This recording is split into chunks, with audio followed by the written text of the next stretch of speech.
so much. Thank you, Bill and Lorna, for being on with us today. We've been so excited to have you guys present. Bill and Lorna wrote a letter that was wonderful with CK. CK Rudin was involved as well.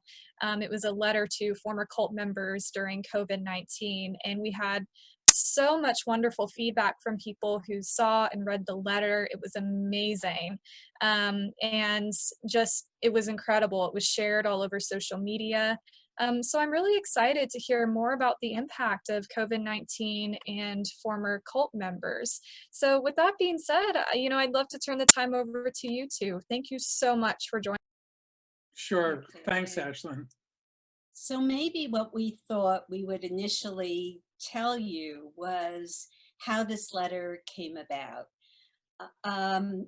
CK and Ann Stamler and the two of us and all the facilitators of the workshop for Born and Raised were really disappointed this year when we had to cancel the workshop. It was something we look forward to every year. I think this is about the 16th year, and this is the first year that we've had to cancel it. So that was a crushing blow, and we also were very aware that it was being canceled at the very worst time during this pandemic, which raises anxiety for everyone. And so CK was talking to us about it, and he said, it would really be great, since we had to cancel the workshop, if we could write a letter of some kind to the participants in the workshop. So we wrote the letter, but then realized that it really could go to all former cult members, and that's what happened. And the two of us were, well, CK too, the three of us were just amazed at the reaction, the positive reaction we got from all of you. And we thought tonight maybe we'd use the letter as a jumping off point to get a little deeper into some of the issues that former cult members might be dealing with at this time. So I thought I'd read the first paragraph of the letter, and then I'm going to elaborate on that paragraph. All of us have been severely impacted by the fear caused by the coronavirus, and many of us are dealing with ongoing anxiety and a feeling of helplessness when we're faced with such a powerful threat like this one that we can't control. Those who have been traumatized in the past are particularly vulnerable to the anxiety caused by this situation. Past traumas are stirred up by present fears. And when dealing with a new trauma, we can become lost in memories and fantasies that emanate from our earlier traumas. We experience our memories of past situations as if they were a part of our present life, and our reactions to these memories can undermine our ability to make most of our lives in the present. So as you know all too well, that there's no history in trauma. Trauma is now, whether it's in the past or in the present. It's experienced in the present. The distance from then and now becomes condensed and one. And now that we're going through in this world a collective trauma, it's eliciting experiences from that trauma for many of you. The anxiety, depression, helplessness, memories. We're having body aches. We're having feelings of being helpless. We're having feelings of being powerless, as we did then. And it's triggering some of those memories for us. most of all, I think I'd like to focus on a sense of dread, because that hasn't been talked about so much. And with the coronavirus, there's certainly a sense of dread that all of us have about contracting it. We hear stories of people dying, mostly older people, but also people of all ages. We have feelings about people that we love dying and fears about that, people that we know that are weak and vulnerable, and that can flood our feelings and our everyday life, those fears. And there's also a fear of being impoverished, a fear that our life will be changed forever. And the feeling of dread, to get back to that, is something that most of you probably experienced in your cult, the dread, that you knew that at any moment you could be getting in trouble. Something bad could happen to you. You might not even realize that you had done something wrong, and suddenly you were breaking the rules. You were getting, the cult leader is focusing on you with all of his rage or her rage. And it was a fearful life filled with anxiety. And why is this trauma? Because it's the unexpected. It's inexplicable to people how it feels to be hit with the unimaginable and the unexpected.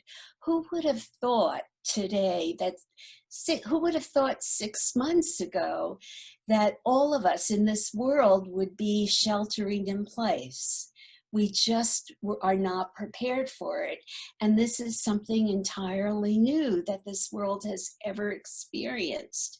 So if this bad thing can happen, then other bad things can happen. And again, you bring with you the fears that were induced in you by your cult leader, and Bill will talk a little bit more about that, and the feeling of end times, the end of the world, and is this a sign? And this is all stirred up during this pandemic. The cult also started you having dissociation. Dissociation was very much a part of cultic life for many of you.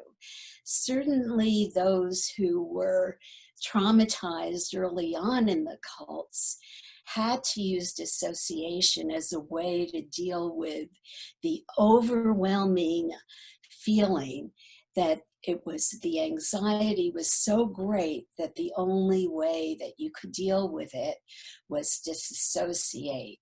Maybe by depersonalizing and looking at it from afar, maybe through derealization and feeling as if your world has just changed, or maybe from just wiping it from your memory for a while.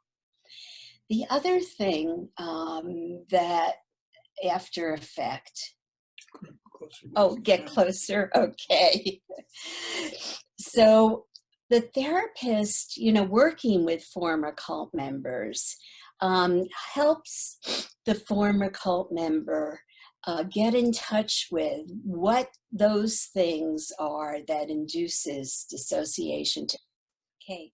Today, I happen to have a therapy session with someone who was born and raised in a cult. And at the end of the session, I told her I would be speaking tonight, and I asked her if she had any thoughts or any advice for former cult members, because she's been out of the cult for many years at this point. And she said to me, please tell them that you will have good days and bad days. You probably have spent years trying to rewire your brain so that you are not immobilized by life in the way that you might have been in the past. It's important to appreciate that this new trauma might return you to old feelings. You might feel like you just want to stay in bed with the covers over your head. You might blame yourself for your reaction and your refusal to get out of bed. If that's all you can do for a while, that's okay. This feeling will pass, and you will slowly be able to get going again. You've done it before. Appreciate the anxiety, fear you are experiencing, and to take care of yourself. I thought that was very wise advice. And to mitigate these feelings, it's so important to make a plan to get through hour to hour by every day to keep yourself grounded. Try to schedule a routine, regular sleep, regular eating at regular times, breaks for pleasure, for movies, for walking in the sun, for journaling your thoughts. It's important to connect with others. If you can't be with them in person, be with them through Zoom and FaceTime and every way you can. So we wanted to take a moment to remind you of the strengths that you've had in the past and that you still have that you can call upon at this time. Probably the bravest action that most of you ever took was in leaving your totalitarian and fraudulent environment. While in the cult, you may have believed that your cult leader or the cult leader's doctrine would protect you from the frightening things in the non-cult world. And when you left, you may have felt that you were risking entry into a more unprotected environment. And that's natural, even if you wanted to leave, even though if you knew that this was the best thing for you to do, it's natural to be ambivalent. But you had the courage to leave the cult despite your troublesome fears. Always remember your courage in leaving and the reasons why you left, and that you have the courage to deal with this present situation. The impetus for your leaving may have been your recognition of the cult leader's exploitation or hypocrisy. And since leaving, perhaps you've come to read and understand Steve Hassan's concept of phobia induction. The phobia induction was the cult leader's insurance policy to keep you in the cult. People are more motivated by fear than they are by anything else. And when the cult leader saw, or the cult lieutenants, the people that were in charge of you, saw that you were wavering, what they would try to do would be to induce in you this fear. Terrible things are going to happen to you.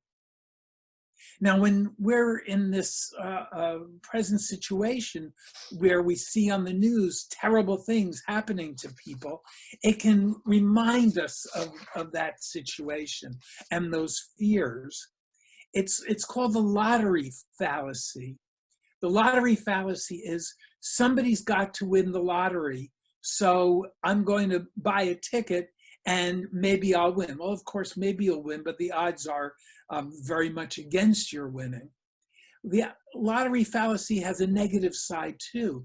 When we see terrible things on the TV and see the numbers and we think, well, that could happen to me. Again, yes, of course it could, but chances are that it's not going to, and that you can take steps to keep that from happening as much as you can and to try to protect yourself.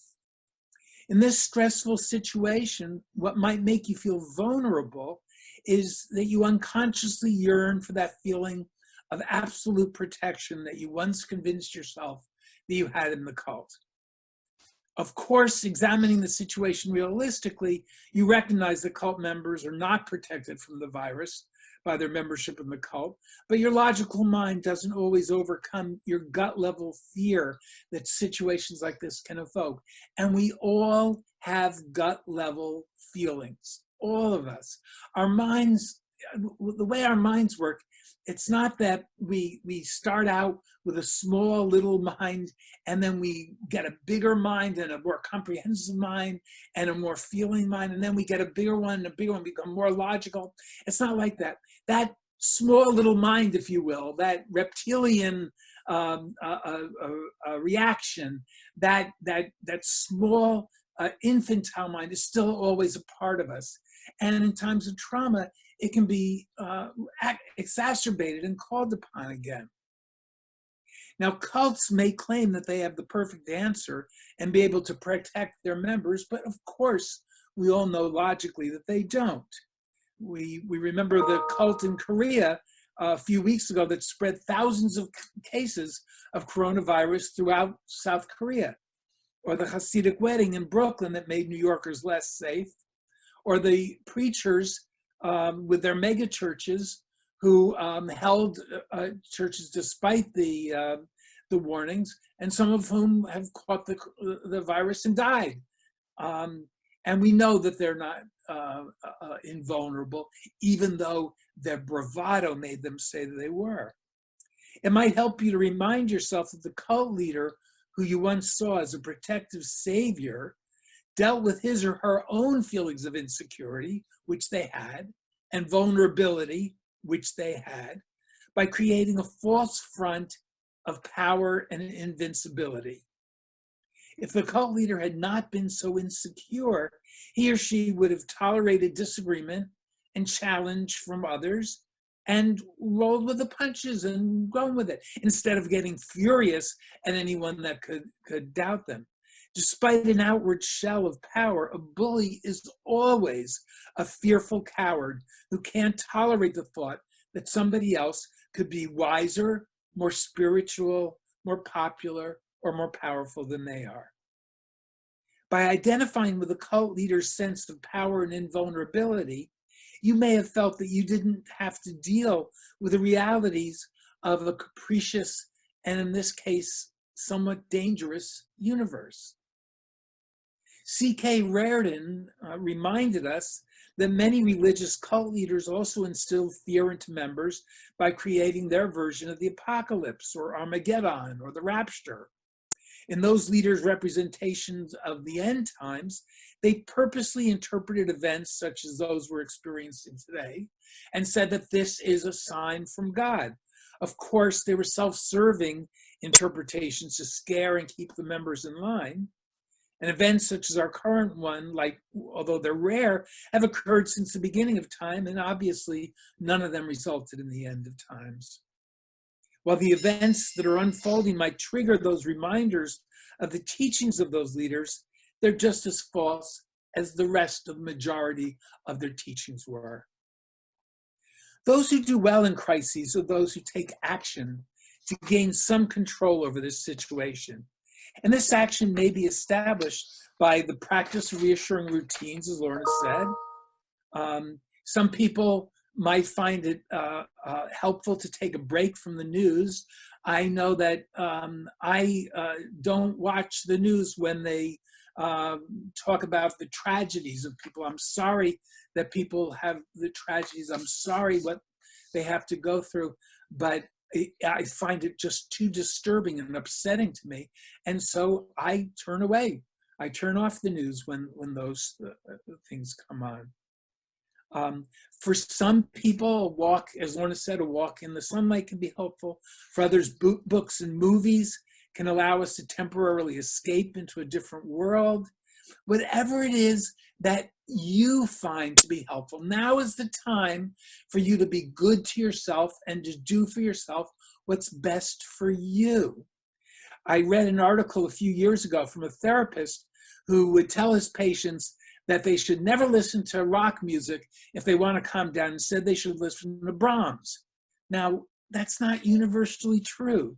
For this individual, listening to Brahms was calming. For others, a perfect evening would be what I would find a perfect evening, which would be to binge watch old Family Guy episodes. Now, sometimes people say to me, why would you watch something as stupid as Family Guy? And when people say that to me, I always answer them. I say, look, Lorna, you have different things that you enjoy watching. Okay. So one of the people that really helped me understand what was going on for former cult members is Daniel Shaw. I can't say enough good things about him. And the theory that he gave to all of us that makes so much sense about how the cult leader externalizes his own sense of shame, his own weakness onto the followers. And the followers take it in, and the cult leader needs to feel above the followers. And he uses this dynamic to always put them down, to always make them feel shamed and blamed.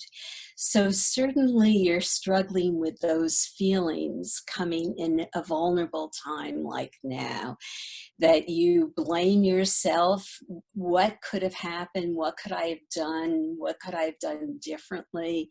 And there's shame for your reactions, and maybe even shame for not doing as well as you had done a month ago because of the stress of the coronavirus and the stress of financial difficulties you're getting into, and the stress of maybe being with someone that you wish that you weren't with, or whatever the stress. There are so many stresses out there now, and we're all going to regress under the stress. And none of us are perfect. We're all struggling. But the model in the cult is not you were put down and you were nothing, but at the same time, you had to be a perfect being. And when you weren't, then you felt humiliated and badly about yourself.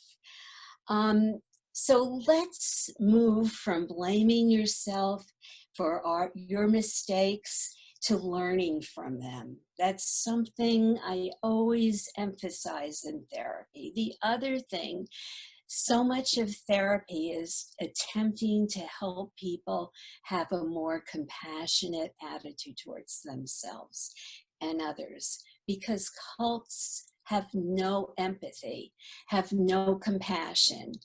And they really have, people coming out of cults have to learn to take care of themselves. And I hope that people during this time are taking good care of themselves.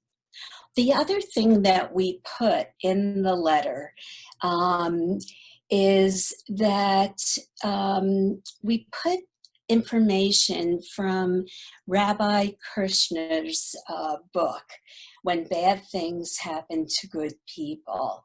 The book is dedicated to the memory of his son, who died at 14 of progeria.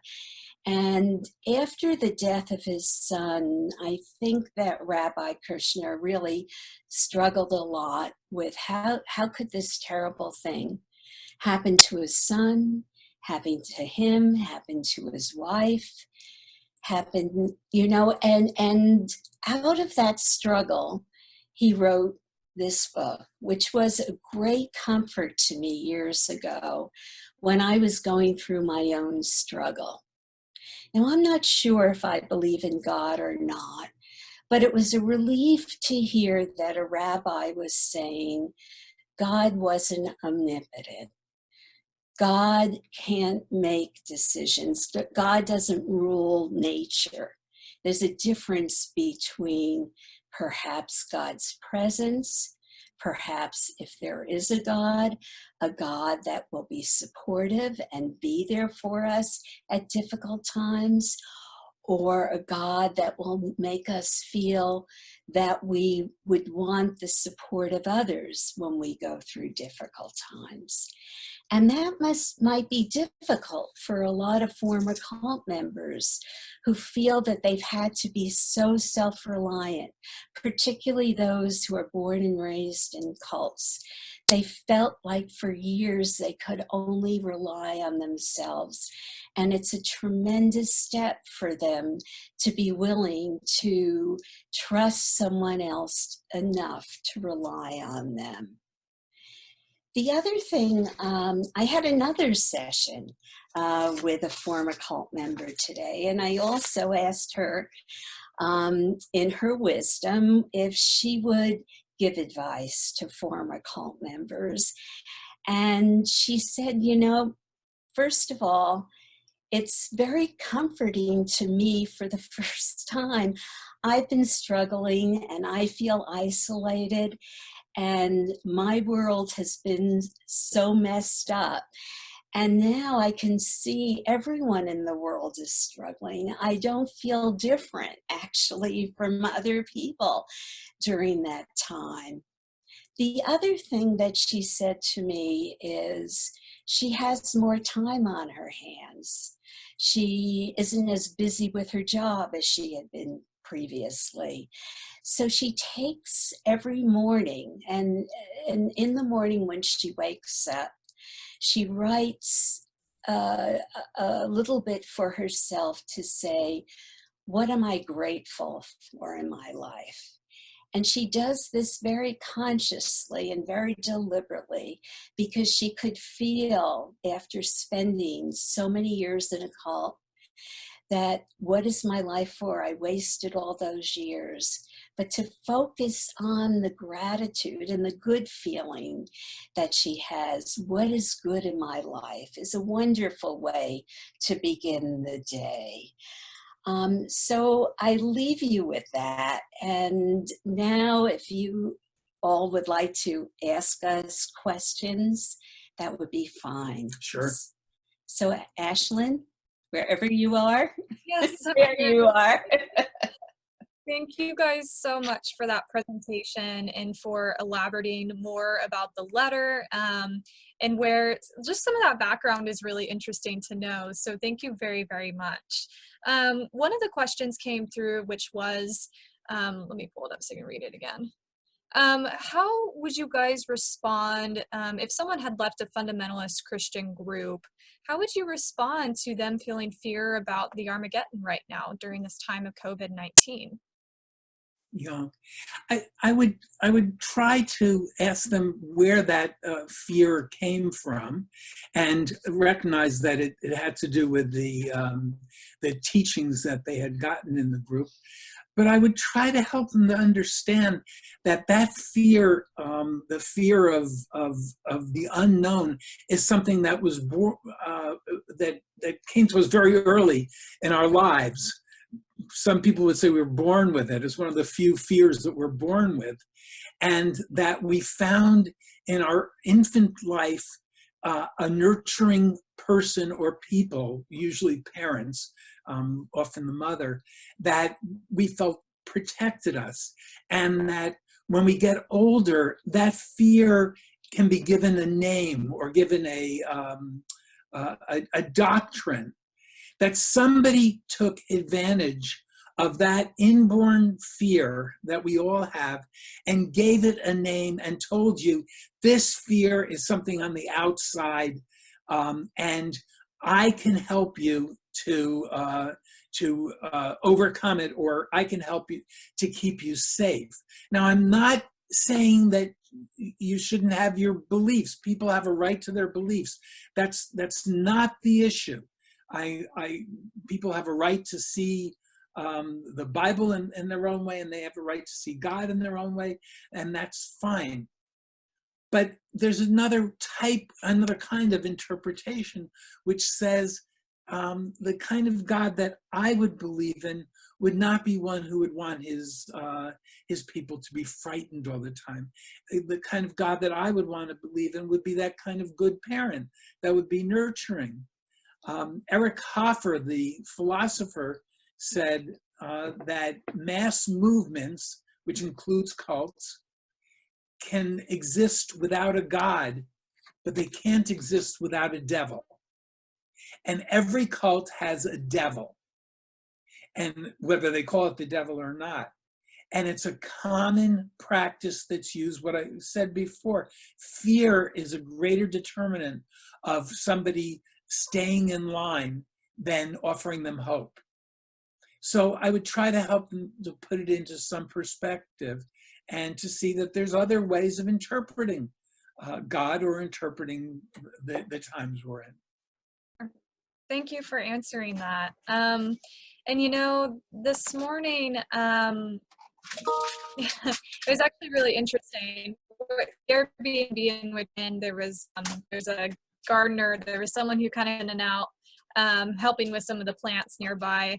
And my husband, he came up to my husband and was just like, this COVID, it's been engineered in a factory. It's and you hear the conspiracy theories.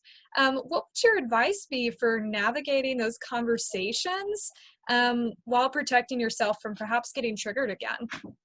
I would recognize that I'm a human being and I can get triggered. And there's certain things that are frightening to me, and I don't engage. When I find myself overwhelmed, I say, I don't want to talk about this right now. Then, as I go over it in my mind, I realize how absurd these things are, because there's always conspiracy theories. Man didn't walk on the moon.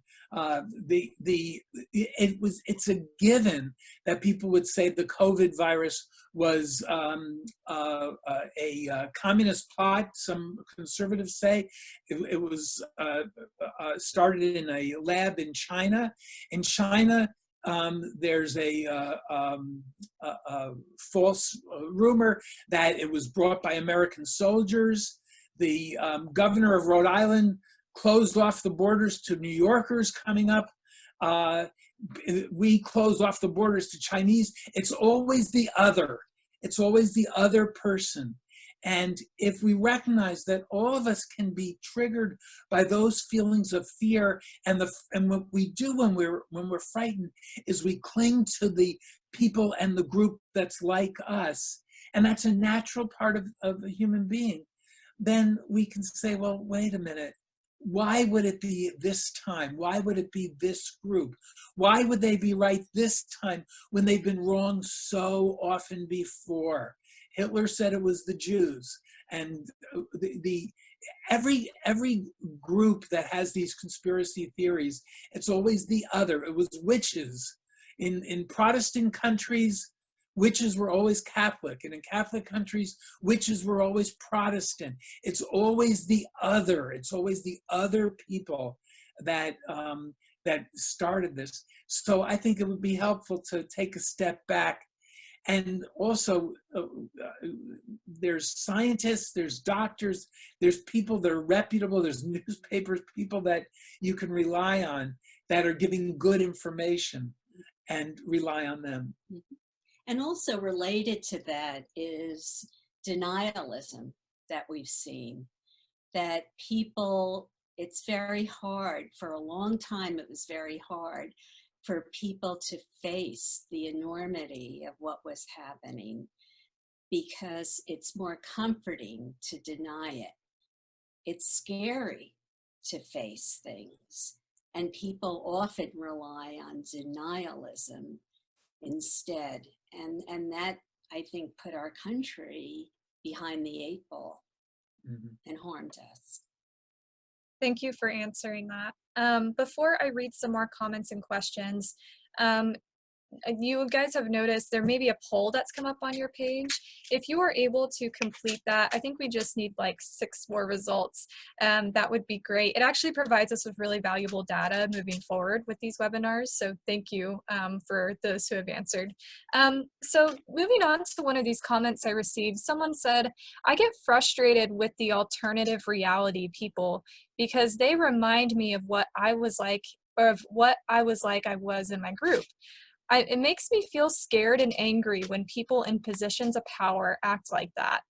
Also, they keep telling us they'll get more tests and they never do. The ineffective leadership puts me back in the cult. Very good point. Yeah, you know, this is something we picked up in our support group.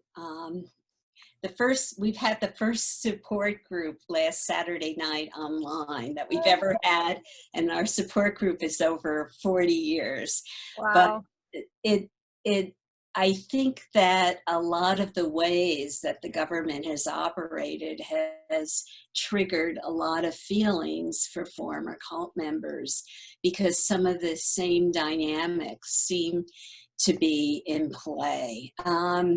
And, you know, I think that the difference for all of us now is you got out of the cult.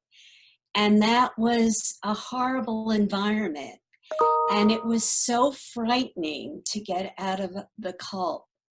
And what keeps me going really is hope. It's not optimism. It's certainly not pessimism. But I feel that out of this situation, there's the possibility for better things to happen in the future. And we can act, each one of us can act to make this a better world in the future. Maybe this sounds a little Pollyanna, but it does make me feel better. I think that so many of the inequities of our life are being shown through this pandemic. So many people are struggling financially while other people are so safeguarded and so comfortable. Our medical institution, people are seeing how hard it is to get the medical care that they need. And maybe all of these cracks in our system will be so exposed. My hope is that our country will come out of this and come to a better place in the future. And we all have to act towards that hope and not despair that this is the end of time. We've gotten past really bad times for over the years, and I think we'll get through this bad time too. Also, there's no imperative for you, in my opinion, and some can disagree, for you to have to engage with somebody who you don't gain from the conversation. Now, again, some people could disagree, but when you were in the cult, it was your responsibility to convince non-believers or whatever the word was. Every group has a different word for people that aren't members of the group. It was your responsibility to convince them how much better off they would be in the group, or if somebody was in and was faltering and wanting to leave, it was your responsibility to save them by keeping them in. I think right now, when we're going through difficult times, all of us, you have the right to say, I don't want to engage in this right now. I'm sorry. And even if it's somebody that you care for, that you say, this is a topic that we just can't talk about right now because I just don't want to do it. You don't have an imperative. What's important now, while you're going through the trauma that all of us are going through, is to take care of yourself. If you want to engage, if you enjoy that argument, then by all means, I get angry too, and I probably at different things than other people do, undoubtedly different things. But I choose for myself whether I'm going to get involved in a dialogue that's not going to go anywhere and is just going to make me angrier. And I give myself permission to say, I don't want to do this. Thank you. And I would love to hear too, for everyone who's participating, and you have the option to submit anonymously as well, but I would love to hear how you are doing. I mean, maybe ways in which you've been able to cope. You know, kind of like what Lorna read, you know, a former member's advice of you may have days where you just crawl up in bed and that's extremely understandable. But if anyone would like to share their experience of how they're coping, that would be great. Feel free to throw it in the Q&A. Someone said, in the cult, I experienced physical symptoms that I attributed to a medical problem, but disappeared immediately after I left. I now believe it was a stress response. I am now experiencing physical symptoms, and I'm concerned it may be stress as well. Is there anything you would recommend to help me cope? Yes.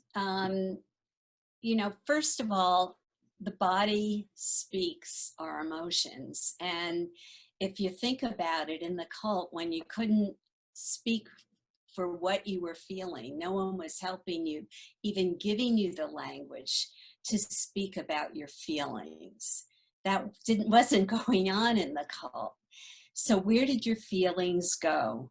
They went into your body, and that's, your body was speaking for you.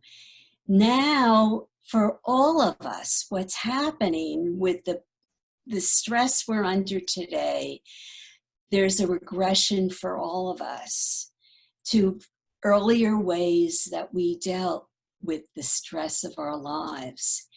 And it's likely that the stress again has returned in that form.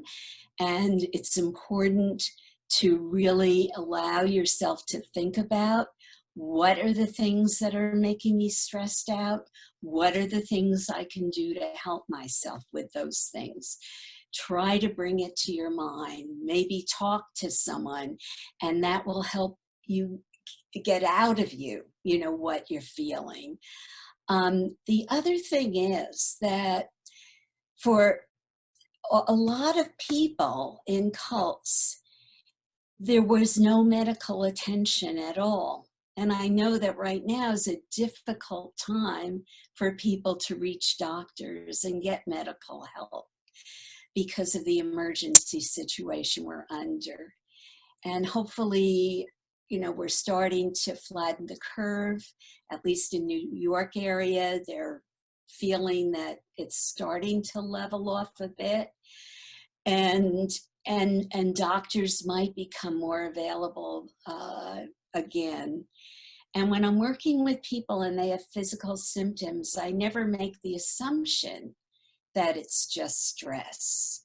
I also consider that maybe they should go to the doctor for a checkup and have things checked out.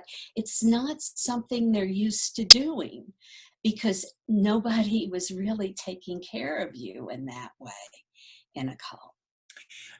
I also want to say that just about everyone that I've talked to since this began, most of my clients have told me that I had a little sore throat. I was achy. I was worried about it. Just about everyone, including me and including Lorna. We both at some point said, I think I have a little sore throat. It's probably nothing. I'm sure it's okay. Should we take our temperature? And it was fine and everything passed. But we're all on edge right now, all of us, because we have this commonality that's called being a human being. And all of us have it. And, you know, I can't say to everyone, don't worry, your symptom is going to pass. If it continues, first of all, speak to somebody who's objective and who you trust, who can help you to maybe walk it through and calm you down. And second, if you have symptoms that continue, as Lorna said, call your caregiver and describe the symptoms. But it's universal now. Those of us that somatize, in other words, that play out our conflicts in our body, I'm going to start that sentence again. Everybody is somatizing these days. Everyone does. And some people have done it for a long time, and some people are just doing it now. And okay, we'll get through this. This too shall pass. This is a period we're all going through. Thank you very much. Someone said, I'm the parent of a cult member. It's a one-on-one family church cult. It has several layers. I recently heard about my son's well-being from a Facebook post of members of the church photographing themselves taking communion from their individual homes. To me, it was exhibitionary and a marketing ploy of the church. While it was wonderful to know that he is physically well, is it typical for these cults to become more sensationalist during such times? Does that mean there are more dangers to the cult members? For example, encouraging people to trust God and defy the safety recommendations? Every cult is different, just as every individual is different. There are commonalities in the cults in terms of people giving over their logic to a doctrine or to an individual. And if there weren't commonalities, we couldn't have the support group and the other support groups that are throughout the country and the world. So there are many commonalities, but each cult is different depending upon the politics, by that I mean the internal politics of the cult and the cult leader. So I can't give a universal answer. Some respond by claiming themselves to be invincible. Others respond by saying, we will listen to what the doctors say. Others try to proselytize. There's a cult in New York City and now that's going around, just read about it in New York Times today, finding individuals, the rare people that are walking on the street and buttonholing them and surrounding them and trying to get them to come to their church. Other cults go into hiding. The one universality about it is that the cult reflects what's going on with the cult leader by definition. So it depends on the cult leader. I can't say to this parent, you have nothing to worry about, but I also can't say the fact that you can dream up something that can be terrible and dangerous doesn't mean that it's going to happen. I don't know if that's helpful, but that's reality.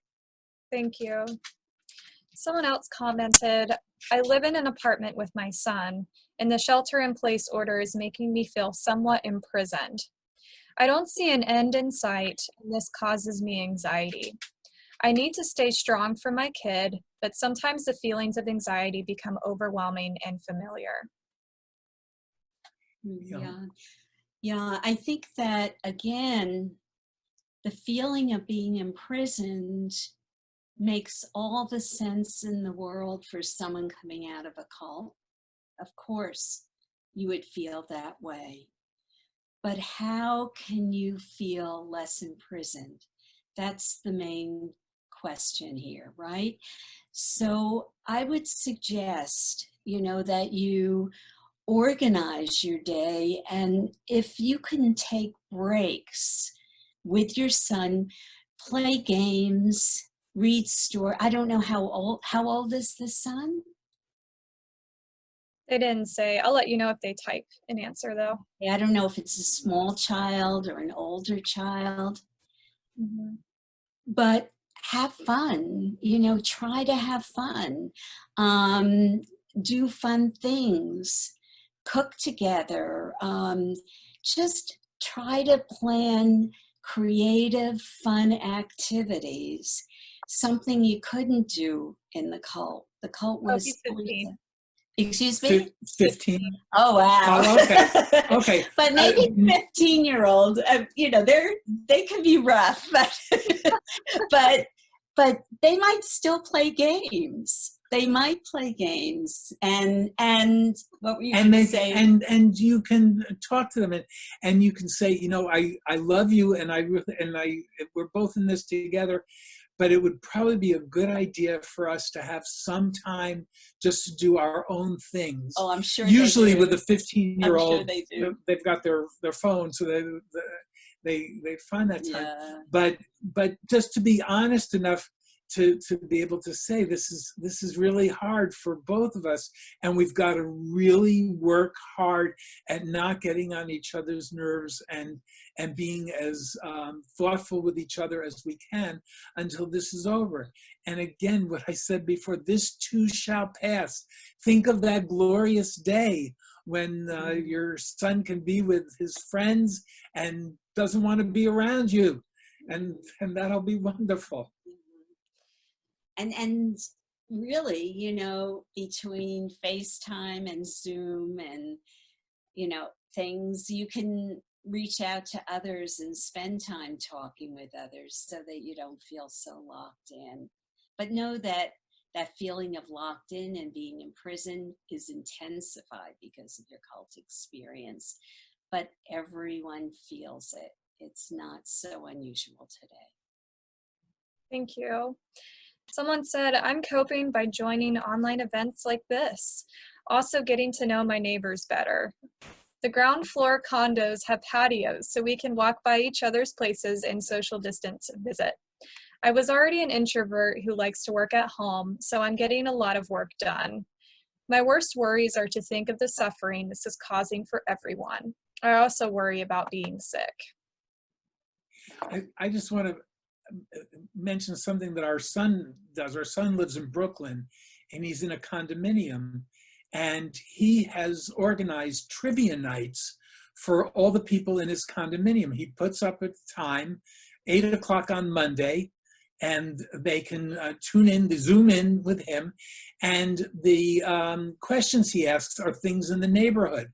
If you walk down this certain street, you will pass 3 churches. What are the denominations of those churches? And if you go at a certain time to this deli, you'll find they have a special on this. And that's the people in his condominium love it, and it's a diversion, and it's just something fun to do. So that's one thing. I love to hear that. I think that's wonderful. And I love that you're using that time to make more connections with people. I think and being creative. Mm-hmm. Zoom cocktail parties or whatever. Party dance parties, Zoom dance parties. Yes. Looks like by the way, neighborhood trivia. I didn't hear what you said. Oh, someone just said in agreement. So fun, neighborhood trivia. I think that's really fun. And I want to say that you young people think you invented Zoom. We boomers had it before. It was called Hollywood Squares. I'll be honest, I've never heard of those. But I know you haven't. I know you haven't. I believe you. But people of a certain age will know what I'm saying.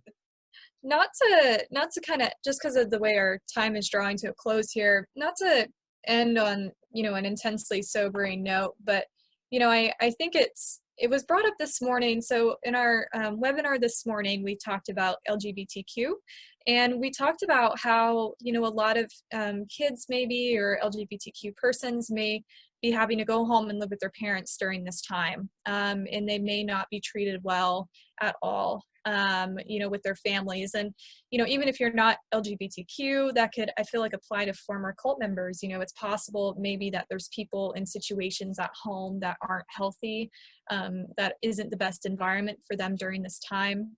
We actually have a session with Elizabeth Bouchard coming up on domestic violence and COVID-19 next week that I feel like will just be so helpful. But, what advice can you give? And I feel like this would be a really good note to kind of end on for those who may be stuck at home with somebody that could be really psychological damaging for them. Mm-hmm. Yeah, well, one thing is to recognize it isn't about you, it's about them.